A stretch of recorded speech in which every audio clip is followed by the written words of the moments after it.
Welcome back to Echo Reviews, everyone. My name is Matt. This week we had some emotional trips, violent grips, and of course I'm going to be talking about all of it right here. So we're back to where we left off in the last episode. John's packing up, about to leave Castle Black. He's rocking a sporty man bun for some reason. Not really my choice for the most badass character on this show next to Tyrion, but I guess the show's streamlined enough that they can get away with it. Ed's in there with him, asking him where's he gonna go, what's he gonna do, and what does John say? John says he's gonna go south and get warm. Yeah, good luck with that tan, buddy. Everybody else is baking in the sun, even the Dornish, and no one's getting any color. Hate to break it to you, bro, but I'm pretty sure you're gonna be as white as ghost till you die.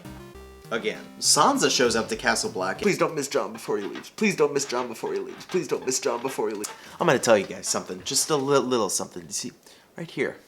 See right here? Had a single tear. Just kinda just sitting there. Yeah? It's just kinda sitting there. Yeah? It's not even trickling. And for the first time since the first season, I think, we have two Starks in the same room. Sansa summed it up pretty well with one line by saying, "Don't you wish we could go back to the day we left?" Me too, Sansa. Me too. She wants John to help her take back Winterfell and the North in its entirety, and he says no. Granted, he had some good points. He's tired of killing. He's had to kill his brothers, wildlings, even Ollie. Oh, wait, we're not supposed to care about Ollie. Maybe Sansa can turn that ginger cheek and get her half-brother on her side. Davos and Melisandre start talking, and it looks like Melisandre is dedicated to John now, thinking he's now the prince who's supposed to arise. Davos and her get in a little argument about how Stannis was supposed to be the prince. Melly doesn't really say anything and just walks off. Before the two are confronted by Brienne, and my worst fears are confirmed. Brienne pulls a Cersei on everyone and brags about how she executed Stannis, and how she's not gonna forgive Melly for using blood magic to kill Renly. Girl is dedicated. I mean, I wasn't a fan of Renly, but come on. That was 4 seasons ago when we had 5 kings and 1 death actually mattered, but now it's like they're all dead, so who cares? In the Riverlands, Peter Baelish pulls a Skyrim/Fallout warp and goes to visit Robin. By how crappy he shoots those arrows, I actually care less about Robin than I did Rickon. Wow, I can't believe I said that. Baelish finally starts playing the Game of Thrones again, and he convinces the Riverland armies to help Sansa take Winterfell back. Looks like another war is brewing in our popular fantasy universe. Cut to Meereen, where our favorite dwarf is knocking head with the slaver masters from the other cities. Turns out slaves are the way that those cities make money, and Tyrion tries to convince them otherwise. Tyrion gives them a 7-year deadline to end their slavery and flat out accuses them of helping the Sons of the Harpy. The others, making the grand mistake of still thinking Tyrion is an idiot, deny the accusation, and then Tyrion sweet talks them into it with the glorious prize of girls. Is it hypocritical? Is it smart move?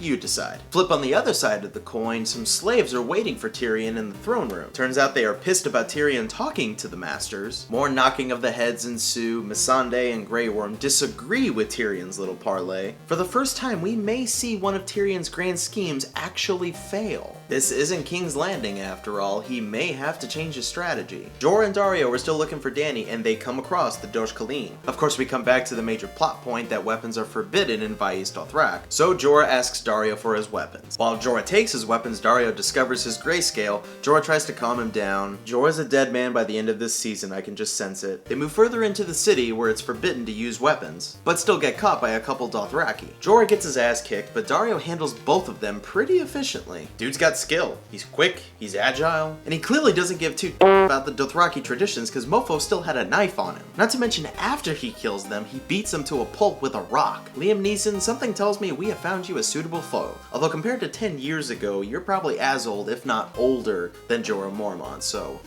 let's put that on the back burner. Dany goes out to take a whiz with another Dosh Khaleen, and of course they run into Jorah and Daario, and they all agree to leave. But Dany has a plan apparently. Where's she going with this? We'll get to that in a minute. Cut to King's Landing, where Marjorie's still being bullied by the boys, crazy boys. She gets brought to the High Sparrow, where they bond in some creepily father-daughter sort of way. At this point, I'm gonna say it. Sparrow is more sketchy than Varys and Baelish combined. The showrunners tried to give us some depth to the Tyrells, but they're one of the families that I least care about on the show, next to the Freys. I mean, it doesn't seem like they're gonna change their ways at all. I wouldn't be surprised if either Loras or Marjorie actually kills the High Sparrow, Wouldn't be the most satisfying death on the show, but it could call for good television. Cersei and Tommen bicker about Marjorie's imprisonment. Then Tommen decides to drop the ball on this.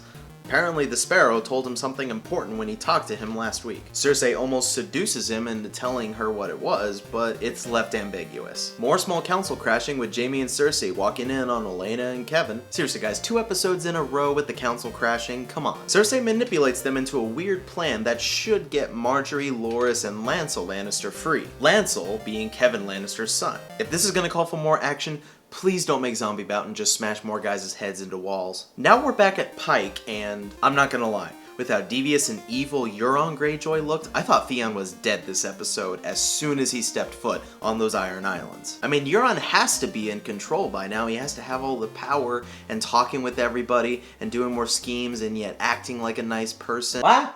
He's not in this episode?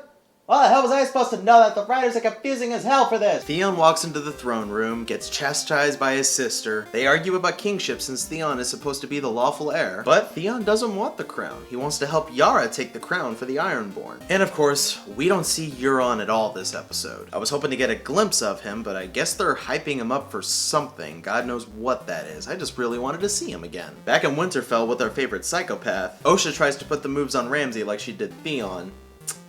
Didn't go so well. Our little wildling underestimates him, of course, and the scene ended exactly as I expected. Osha bleeds out onto the floor. Ramsay uses the knife that he stabbed her with to cut a piece of his asshole apple off like everybody does in the movies. Come on, Ramsay, you committed to the ultimate villainous cliche. Now you have to die. Back at Castle Black, Tormund Giantsbane tries to put the moves on Brienne, but she ain't having any of it. They receive a letter from Ramsay, and in his most poetic words, can't believe I just used poetic to describe Ramsay. He threatens to kill Rickon, rape Sasha, and kill Jon himself if Jon doesn't surrender Sansa to him. Sansa, I think, successfully talks her brother into helping her with the help of the wildlings. I think I'm starting to figure out what episode 9 is gonna be. Back at Vaes Dothrak with Dosh Khaleen, Dany is brought before off-brand Khal Drogo and several other Khals for her trial to determine her fate. She gloats and says they will spare her and she will lead the Dothraki, and of course they refuse. Cue the Superman music as Dany shows off her Targaryen powers and touches those fire braziers without any trouble at all.